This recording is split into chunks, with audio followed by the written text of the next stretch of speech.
Doctors വരെ പറഞ്ഞു ഈ ഒരു വയറ് വിത്തൗട്ട് സർജറി ഒരിക്കലും സോൾവ് ചെയ്യാൻ പറ്റില്ല എന്ന്. ബട്ട് എക്സസൈസ് കൊണ്ട് മാത്രം ഞാൻ എൻ്റെ ഒരു പ്രോബ്ലം സോൾവ് ചെയ്തെടുത്തു. സോ ഇതെന്ന് പറഞ്ഞിട്ടുണ്ടെങ്കിൽ നമ്മുടെ അബ്ഡോമിനൽ മസിൽ സപ്രേഷൻ അങ്ങനെ ഒരു കണ്ടീഷനെയാണ് നമ്മൾ DR എന്ന് പറയുന്നത്. സോ ഇത് ബേസിക്കലി വരുന്നത് ആഫ്റ്റർ ഡെലിവറി, പിന്നെ നല്ല വണ്ണമുള്ളവർ, അങ്ങനെയുള്ള കേസസിലൊക്കെയാണ്. സോ ഈ ഒരു കണ്ടീഷൻ നിങ്ങൾക്ക് ഉണ്ടെങ്കിൽ നിങ്ങൾ വെയിറ്റ് കുറഞ്ഞാലും നിങ്ങൾ മേ ബി സ്ലിം ആണെങ്കിലും നിങ്ങളുടെ വയറ് മാത്രം ഒരിക്കലും കുറയില്ല, അതങ്ങനെ തന്നെ ഉണ്ടാവും. സോ ഇത് നമുക്ക് സോൾവ് ചെയ്യാൻ വേണ്ടിയിട്ട് നിങ്ങളുടെ മസിൽ ഗ്യാപ്പ് നിങ്ങൾ ക്ലോസ് ചെയ്യാണ് വേണ്ടത്.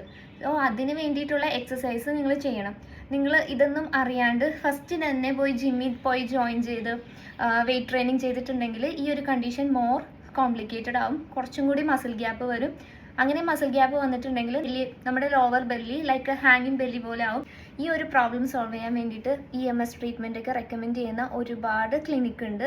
ബട്ട് നിങ്ങൾ ആ ഒരു ഓപ്ഷൻസിലേക്ക് പോകുന്നതിന് മുമ്പ് നിങ്ങൾ വീട്ടിലിരുന്ന് തന്നെ എക്സസൈസ് ചെയ്യുക. ആ ഒരു ട്രീറ്റ്മെൻറ്റ് കൊണ്ട് മാത്രം നിങ്ങളുടെ ഈ ഒരു പ്രോബ്ലം സോൾവ് ചെയ്യാൻ പറ്റില്ല. നിങ്ങൾ കോർ സ്ട്രെങ്തനിങ്ങിന് വേണ്ടിയിട്ടുള്ള എക്സസൈസ് റെഗുലറായി ചെയ്ത് മാത്രമേ നിങ്ങൾക്ക് ആ പ്രോബ്ലം സോൾവ് ചെയ്യാൻ പറ്റുള്ളൂ. സോ ഇതിന് നിങ്ങൾ ടെൻഷൻ അടിക്കേണ്ട കാര്യമില്ല. വളരെ സിമ്പിളായിട്ട് വെറും 10 മിനിറ്റ്സ് മാത്രം ഡെയിലി സ്പെൻഡ് ചെയ്ത് നിങ്ങൾക്ക് നിങ്ങളുടെ കോറ് ക്ലോസ് ചെയ്യാവുന്നതാണ്. എനിക്ക് 2 ഫിംഗേഴ്സ് ഗ്യാപ്പാണ് ഉണ്ടായിരുന്നത്. ഇപ്പോൾ എൻ്റെ കോർ മസിൽസ് ഓൾമോസ്റ്റ് ക്ലോസ്ഡ് ആയി. അപ്പോൾ നിങ്ങൾ ഫസ്റ്റ് എന്താ ചെയ്യുന്നതെന്ന് വെച്ചിട്ടുണ്ടെങ്കിൽ നിങ്ങൾക്ക് DR ഉണ്ടോ ഇല്ലയോ എന്ന് ചെക്ക് ചെയ്യുക.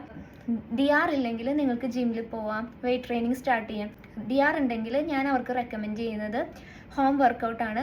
ഫസ്റ്റ് നിങ്ങൾ ആ ഒരു പ്രോബ്ലം സോൾവ് ചെയ്യണം, അല്ലെങ്കിൽ നിങ്ങൾക്ക് ഫ്യൂച്ചറിൽ ബാക്ക് പെയിൻ പോലത്തെ ഇഷ്യൂസ് വരാൻ ചാൻസ് ഉണ്ട്. പിന്നെ നിങ്ങൾ എത്ര മെലിഞ്ഞാലും നിങ്ങളുടെ വയറ് മാത്രം കുറയില്ല, അങ്ങനത്തെ ഒരു കണ്ടീഷനാണ് വരാൻ പോകുന്നത്. ഇഫ് DRൻ്റെ കേസ് ആണെങ്കിൽ ഐ വിൽ ഹെൽപ്പ് യു. നിങ്ങൾക്ക് DR ഉണ്ടോ ഇല്ലയോ എന്ന് ചെക്ക് ചെയ്യാൻ വേണ്ടിയിട്ട് I will help. So anything related to fitness service വേണമെങ്കിൽ നിങ്ങൾ എന്നെ റീച്ച് ഔട്ട് ചെയ്യാൻ മറക്കണ്ട.